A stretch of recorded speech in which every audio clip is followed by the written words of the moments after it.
Today is the 27th of October 2025. The day before yesterday, I explained iri, mental shame, a moral shame, a mental factor that feels ashamed of committing misconduct through body, speech, and mind, and otapa, moral dread, a mental factor that feels fearful of committing misconduct through body, speech, or mind, and of its sequences. These are quite dhammas, qualities that do not absorb the heat of defilements, but instead purify and brighten the mind. They are the guardians of the world, protecting both our individual lives and the well-being of others. I also mention that as a meditator begins to feel ashamed and fearful of defilements, they become increasingly vigilant and mindful, not allowing defilements to enter or take hold of the mind. In other words, they strive even harder to cultivate mindfulness, concentration, and wisdom. In this way, when the mind stream pauses, these three guardians, mindfulness, moral shame, and moral fear, it becomes naturally safe and well protected from defilements. And the stronger this protection becomes, the stronger concentration and wisdom grow, especially then the vision of wisdom becomes remarkably vivid and clear,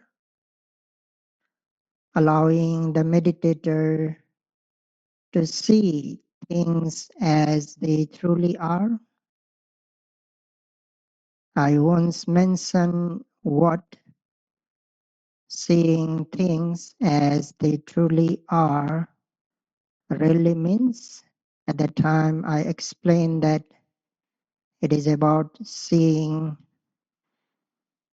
physicality as physicality and mentality as mentality distinctly and clearly, seeing the cause and effect relationship between these nama, mentality, and rupa, physicality, and realizing their impermanence, unsatisfactoriness, and selflessness. It is very essential to gain these knowledges properly and systematically, because when one deeply realize that only nama, physicality, and rupa, mentality, truly exists, nothing more than that, no I, no he, no she, no me, mine. This understanding eliminates the wrong view of a person or being. More than that, it also removes the wrong view of an individual soul or self, revealing the impersonal nature of all phenomena. So the first understanding, the discriminate understanding of nama rupa or existence of nama rupa, eliminates the wrong view of a person or being. So it reveals the impersonal nature of all phenomena. When one realizes the cause and effect relationship between nama and rupa, understanding that everything arises due to specific conditions and causes. When those conditions change,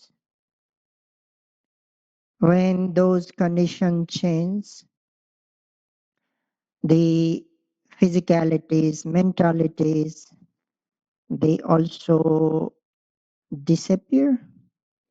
So this realization will eliminate the wrong view of Nattika Ditti, Akiriya Ditti, and Visama Hetu Ditti. So that means by seeing clearly that every experience, every thought, every action, every event arises because of cause and conditions, one abandons the nihilistic view, in Pali Natthika Ditti, Natthika Ditti, Natthika Ditti, which denies the law of results of karma. Natthika Ditti or nihilistic view denies the law of results of karma. Then the view of non-action, that is akiriya ditti, which believes that whatever one does, whether good or bad, has no moral significance. This is akiriya ditti. I repeat, this akiriya ditti, the view of non-action, believes that whatever one does, whether good or bad, has no moral significance. And it also eliminates the causeless view. In Pali, ahetuka ditti, ahetuka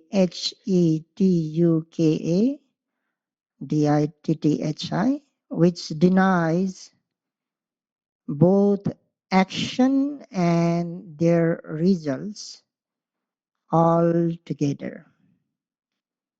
So I repeat this one. The first is Natika Ditti, nihilistic view.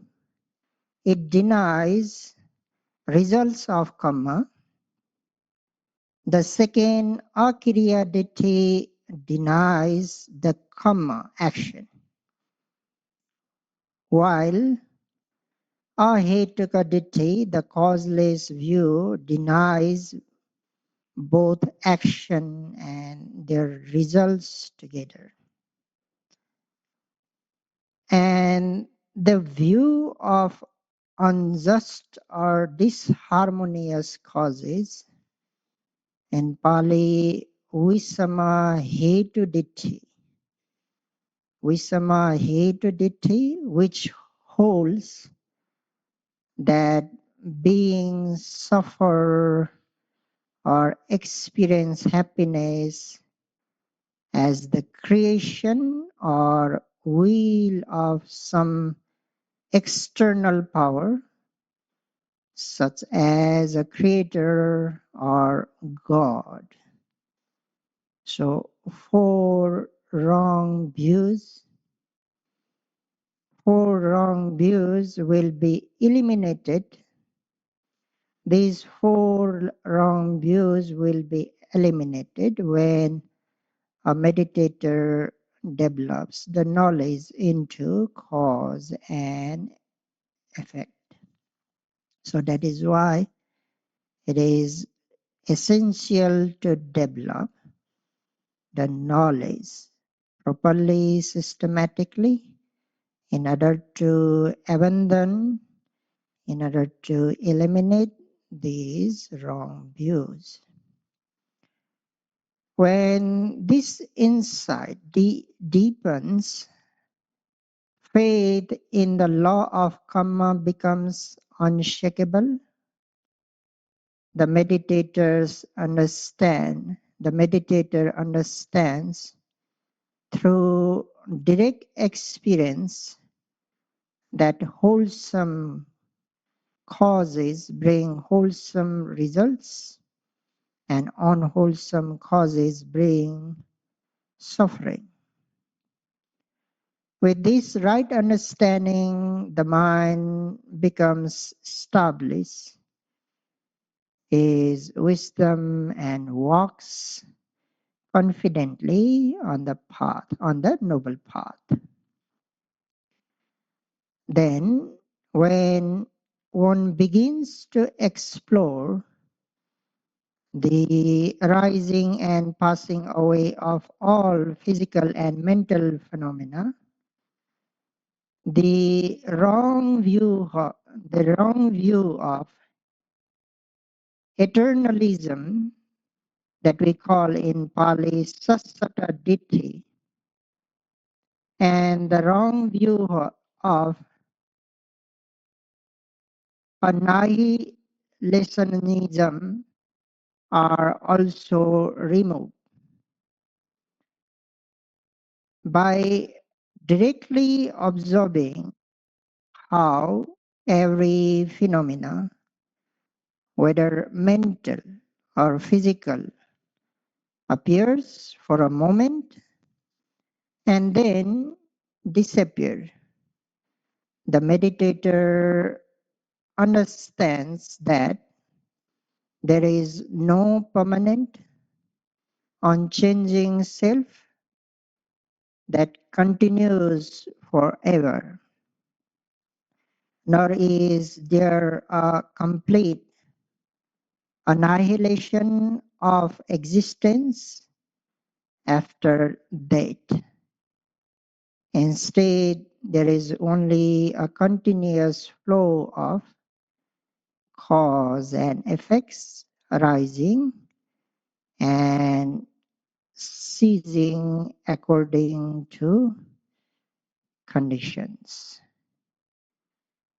So it is crucial to suppress and eventually eliminate these wrong views, because as long as they remain in the mind, one cannot attain the path and fruition knowledges. The development of Vipassana insights gradually weakens and minimizes these wrong views, and with the attainment of the first path knowledge, the first path knowledge, all such wrong views together with doubt are completely uprooted. So means the first path knowledge uproots all wrong views together with doubt. So this wrong view is not only one of the 10 kilesas, but also our enemy and inner force that leads to rebirth in inferior realms of existence. Its very nature is to see things incorrectly, interpret unwisely, and distort reality. Instead of perceiving things as they truly are, it views everything through the lens of ignorance and delusion, drawing the mind further away from the path of liberation.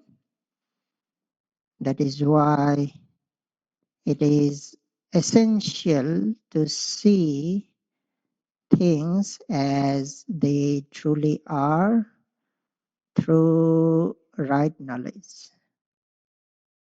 Only by clearly understanding reality, observing phenomena as nama and rupa, rising and passing away according to cause and effect, can the mind overcome wrong views. Again, as a meditator, begins to see things as they truly are through right knowledge, delusion or ignorance naturally subsides. Delusion or ignorance naturally subsides. Knowledge has the nature of knowing, while delusion has the nature of not knowing. Knowledge has the quality of clarity and unblindedness, whereas delusion is inherently blind and obscuring. Knowledge is like light, illuminating reality as it is. Delusion is like darkness, concealing the truth and leading the mind into error. Knowledge reveals the nature of phenomena, while delusion hides reality, distorts perception, and binds being of suffering. Knowledge sheds light on the truth or realities, revealing things as they truly are, impermanent, unsatisfactory, and non-self. Delusion, on the other hand, conceals reality, distorting perception and keeping the mind trapped in ignorance and suffering. So it is like light and darkness. When a room is filled with light, everything becomes visible.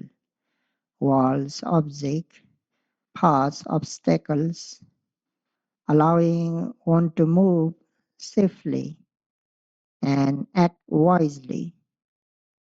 But in darkness, even familiar objects are hidden. One stumbles, misjudges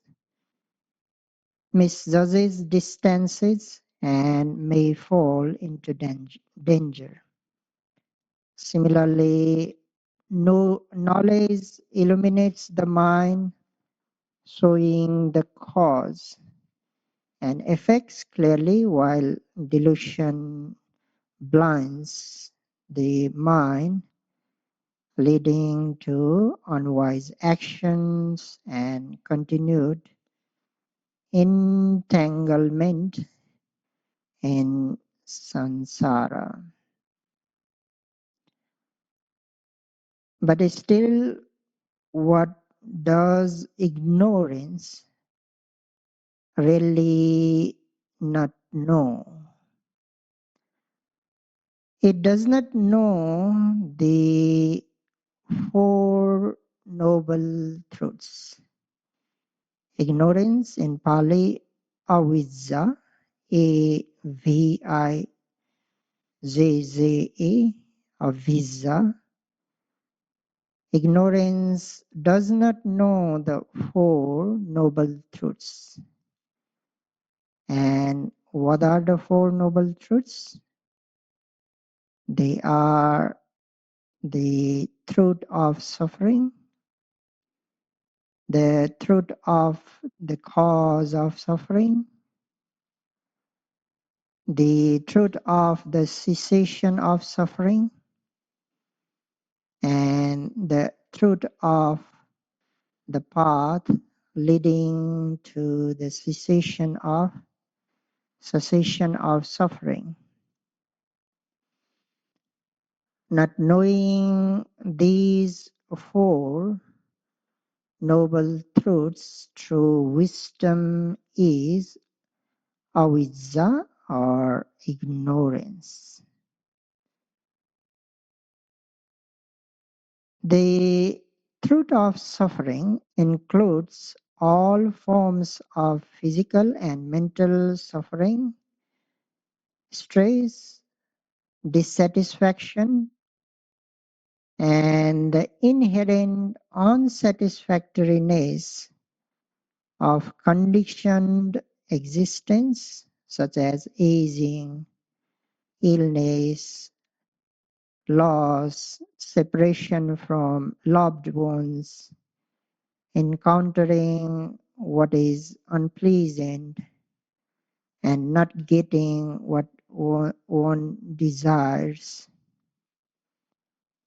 In brief, the five aggregates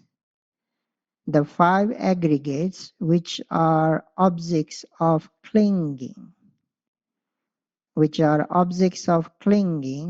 or in simpler terms, all mundane physicalities and mentalities, apart from craving, constitute the truth of suffering. I repeat, the five aggregates which are objects of clinging, or in simpler terms, all mundane, not supramundane. All mundane physicalities and mentalities apart from craving. Craving is not included in suffering because it is the cause of suffering. So apart from craving constitute the truth of suffering. Practically, whatever we are seeing, hearing, smelling, tasting, touching, and knowing, and whatever sees, hears, smells, tastes, touches, and knows is suffering. In other words, right now, everything within and without is subject of suffering. So let us ask ourselves, do we truly know that whatever we are experiencing, whether seeing or seen objects, hearing or heard objects, smelling or smelled objects, tasting or tasted objects, touching or touched objects, knowing or known objects is suffering? Do we truly know? No, we don't know this through deep experiential wisdom. We may understand it only theoretically, and this is ignorance. Not knowing suffering as suffering is ignorance. So this is ignorance. Not only do we fail to recognize these experiences as suffering, but we also perceive them wrongly, mistaking suffering for happiness or pleasure. Thus, there are two kinds of ignorance: not knowing suffering as suffering, and knowing wrongly, seeing suffering as happiness. In Pali, these two types of ignorance are called apatipatti avidya and micchapatipatti avidya. Apatipatti avidya means the ignorance of not knowing things as they truly are, while Micchapatipatti avidya means the ignorance of knowing wrongly, seeing, interpreting, and understanding in a distorted way. So in this way, there are two types of ignorance. Since we perceive suffering as happiness and pleasant, we naturally enjoy it. We naturally enjoy it. We take delight each day in seeing.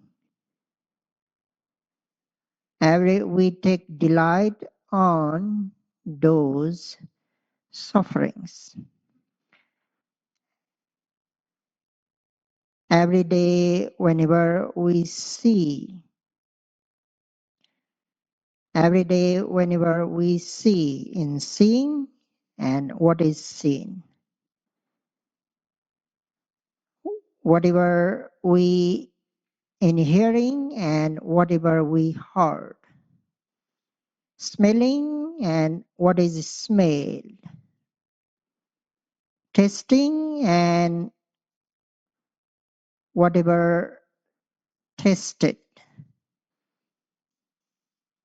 and touching and whatever what is touched, and knowing and what is known. Because of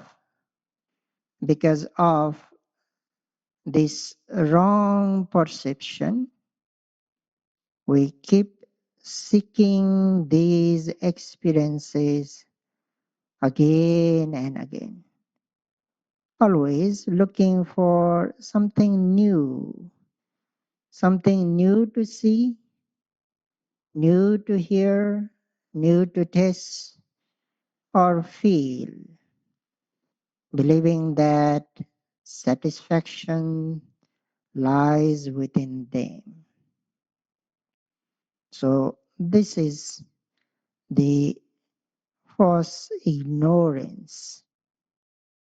Secondly, when we do not know the truth of cause of suffering. So we do not know the truth of cause of suffering as the truth of the cause of suffering. The truth of cause of suffering is craving. We call in Pali tanha. We call tanha, T-A-N-H-A, the hunger that grabs at experiences, but we do not know this. We simply do not recognize craving as the real cause of suffering. Instead, we wrongly perceive craving as the cause of happiness. So again, two kinds of ignorance: the not knowing and knowing wrongly, not knowing the truth of the cause of suffering as the truth of cause of suffering, and knowing wrongly craving as the cause of happiness. Since we have already misunderstood suffering as happiness, we naturally see craving, the desire for those experiences, as the source of that supposed happiness. We think, oh, when I cling to or take delight in these things, I feel good. We cling to and delight in movies, so we feel entertained and happy. We cling to and delight in music, so we feel joy. Likewise, we cling to and delight in food, clothing, fantasies, thoughts, family, friends, and possession, and we feel pleasant because of that attachment. When we even come to believe, oh, without attachment, how could we feel good or pleasant? Yet, this is the great deception of craving. It creates the illusion of happiness while quietly binding us to the wheel of suffering. So when you believe suffering to be happiness and craving the cause of suffering to be the cause of happiness, will you ever strive to release or abandon them? Will you? No, never. And as long as this wrong understanding remains,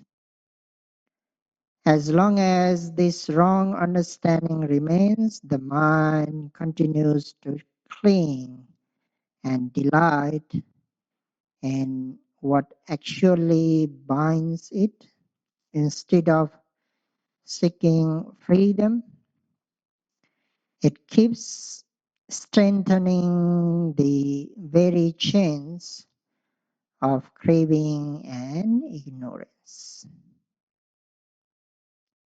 Now, when it comes to the third truth, the third is the truth of cessation of suffering, which is Nibbana, the complete cessation of all physical and mental phenomena. We fell into ignorance once again. First, we simply do not know that Nibbana is the cessation of suffering. And secondly, we know wrongly, believing that Nibbana is the cessation of happiness. Because there are no physical and mental phenomena there. We reason ignorantly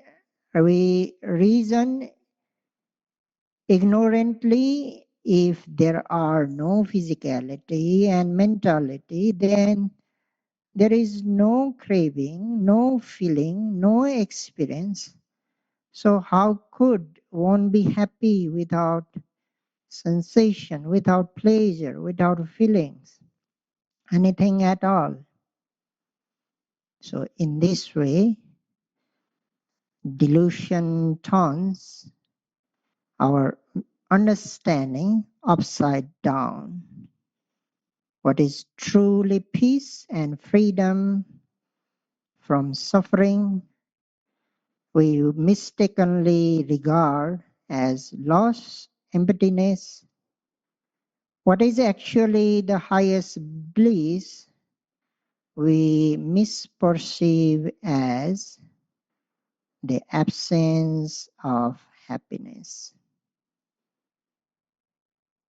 When you believe that Nibbana is the cessation of happiness, will you make any effort to attain it?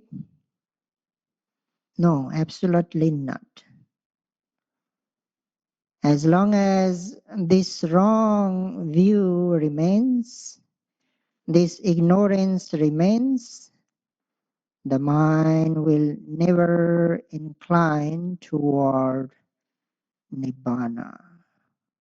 The mind will never incline toward Nibbana. Instead, it will keep turning toward conditioned pleasure, seeking satisfaction in the very things that sustain the cycle of suffering. And finally, we do not know the truth of the path leading to cessation of suffering, which is the Noble Eightfold Path. Moreover, we know wrongly, believing that this path leads to the cessation of happiness rather than to the cessation of suffering. When one believes that it is the path leading to the cessation of happiness, will one choose to walk on it? No. This is how we have two types of ignorance.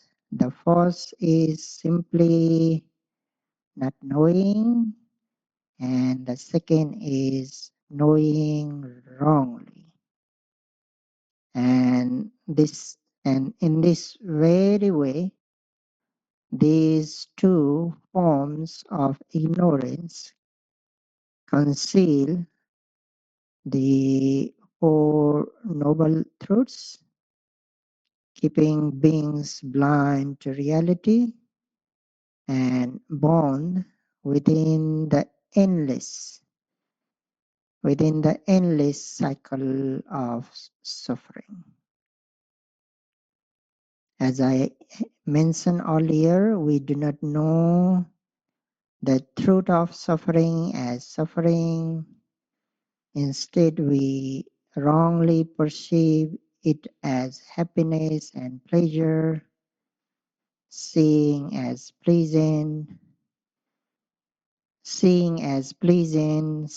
objects as pleasing, hearing as pleasing, heard objects as pleasing, and so on.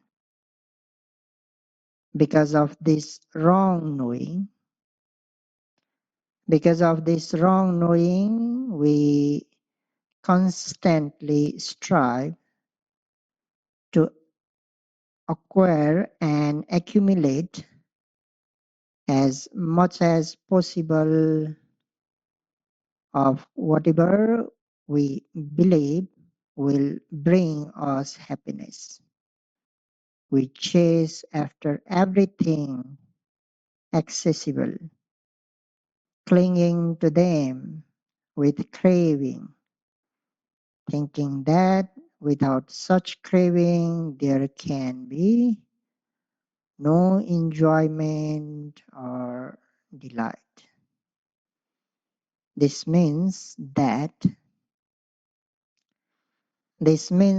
now we begin to strive to obtain these objects of perceived happiness, which in turn leads to action. Actions naturally arise from our craving and wrong understanding. Those who at least believe that bad actions had consequences will strive in brings the bad results. Bad consequences will strive in a fairly ethical way. They avoid harming others and breaking precepts, performing mostly wholesome actions. On the other hand, those who do not even believe in the law of action and result will strive unethically, harming others and breaking precepts. They engage in unwholesome actions driven purely by craving and ignorance. So this is how ignorance conditions actions. Ignorance conditions action. Some of you may have heard the phrase avijja paccaya sankhara. Avidya patsaya sankhara, which means ignorance is the condition for volitional formations. In other words, all our intentional actions, whether wholesome or unwholesome, arise because of ignorance. Because of ignorance. Once wholesome or unwholesome actions take place, they inevitably bring corresponding results, pleasant or painful experiences, which we have to undergo. These results condition future experiences and even future lives, continuing the cycle of existence.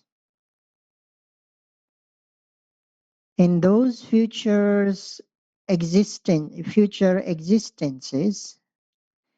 ignorance remains uprooted.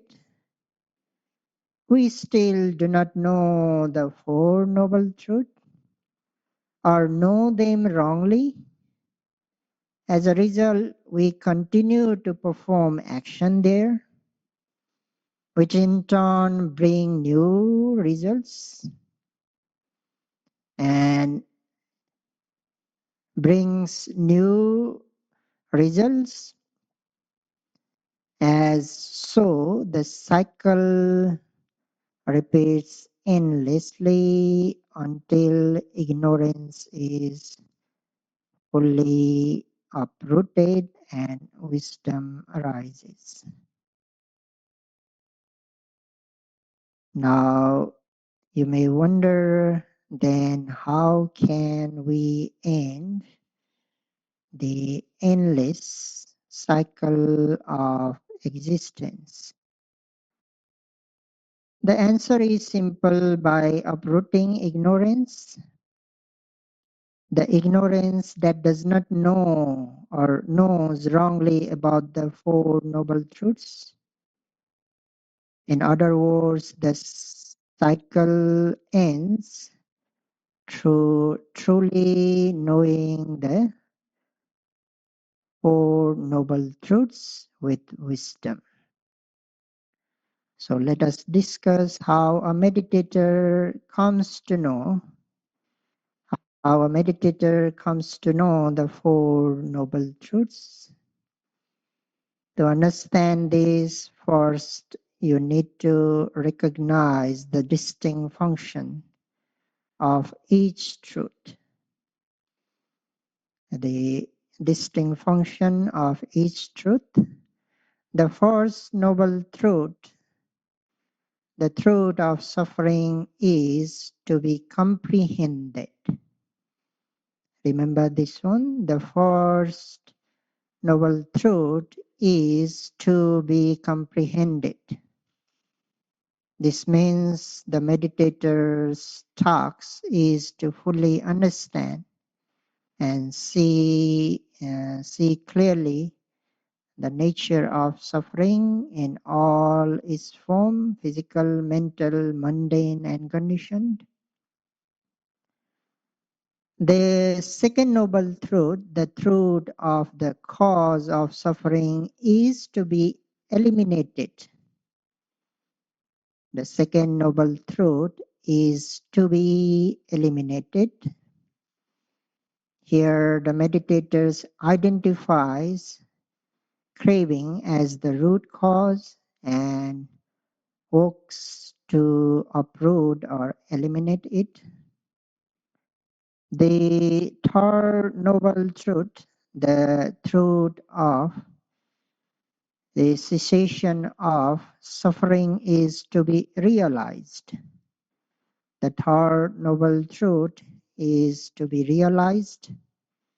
Through practice, the meditator experiences Nibbana, the cessation of all suffering, and the complete stilling of craving and defilements. The fourth noble truth, the truth of the path leading to cessation of suffering, is to be developed. The fourth noble truth is to be developed.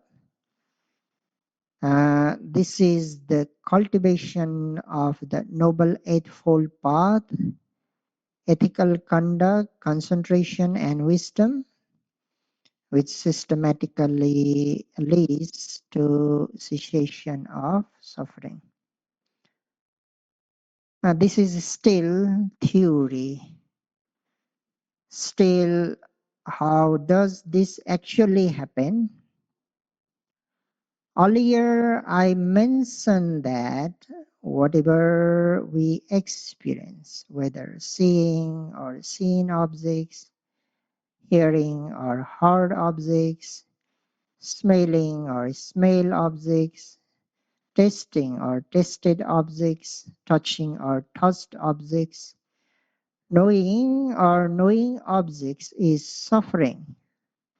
This means that all the objects you experience or observe, such as the rising and falling of the abdomen, thinking and thoughts, pain and aching, right step and left step, lifting, moving or dropping, as well as all your day-to-day activities are forms of suffering. More specifically, when you observe these objects, discern the individual characteristics of physical phenomena such as tension, tightness, stiffness, movement, hardness, softness, warmth, and coldness, and the individual characteristics of mental phenomena such as attachment, anger, feeling, volition. All of these, whether pleasing or unpleasing, are suffering. They are suffering, the truth of suffering. And they are to be comprehended as suffering. They are comprehended to be as suffering. So, in brief, all objects, whether observed during sitting, walking, or daily activities, are suffering, and they are to be comprehended as suffering. So when you observe these phenomena in the present moment, when you observe these phenomena in the present moment with mindfulness, concentration, and especially with the wisdom that perceives impermanence, unsatisfactoriness, and non-self, that is the comprehension of the truth of suffering. That is the comprehension of the truth of suffering. This means that with mindfulness, concentration, and wisdom, whatever you observe becomes the comprehension of suffering, and this process takes place moment by moment, continuously throughout the day.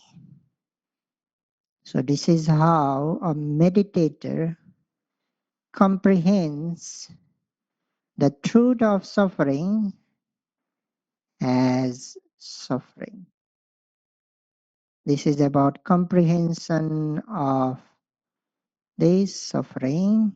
And when a meditator comprehends the truth of suffering as suffering, the the second truth, which is to be eliminated, the third truth, the third noble truth, which is to be realized, and the fourth noble truth, which is to be developed, are also eliminated and realized and will be developed. So we will discuss how simply comprehending the first noble truth, the truth of suffering, is as suffering, how a meditator eliminates the craving, the truth of cause of suffering, they how they realize the nibbana, the third noble truth, the cessation of all sufferings, and how they develop the four noble truths, the path leading to the cessation of suffering. We will continue next day. So for today, may you all be able to develop the wisdom, knowledge properly, systematically through the development of mindfulness concentration.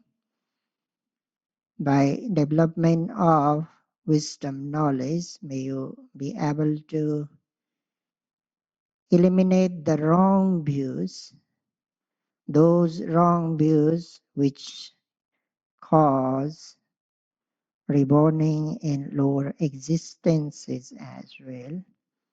Especially may you able to eliminate the ignorance that does not know the Four Noble Truths and knows wrongly.